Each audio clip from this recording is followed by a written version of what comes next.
இன்னைக்கு Friday morning. இன்றைக்கி நாங்கள் அக்கா வீட்டில் தான் ஸ்டே பண்ணியிருந்தோம். மார்னிங் பிரேக்ஃபாஸ்ட்டுக்கு இட்லியும் சாம்பாரும்.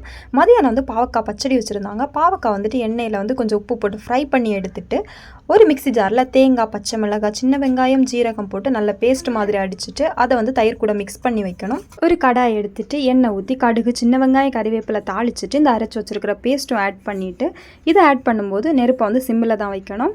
தேவைக்கேற்றது மாதிரி தண்ணியும் ஆட் பண்ணிவிட்டு உப்பு வந்து டேஸ்ட் பார்த்து அதுவும் ஆட் பண்ணிவிட்டு இந்த ஸ்டேஜில் வந்து நம்ம ஃப்ரை பண்ணி வச்சுருக்கிற பாவக்காவை மிக்ஸ் பண்ணி எடுத்திங்கன்னா பாவக்காய் பச்சடி ரெடி ஆகிடும். தேங்காய் வறுத்து நண்டு குழம்பு பண்ணியிருந்தோம். சூப்பர் டேஸ்ட்டாக இருந்துச்சு.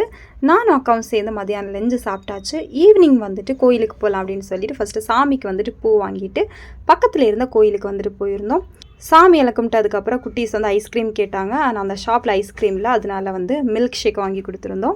வீட்டுக்கு வந்ததுக்கப்புறம் அண்ணா வந்து ஒரு கேக் ஆர்டர் கொடுத்துருந்தாங்க. அது வந்துருச்சு. 3 பேருமே சேர்ந்து கேக் கட் பண்ணி சாப்பிட்டாச்சு. நெக்ஸ்ட் விலாகில் பார்க்கலாம்.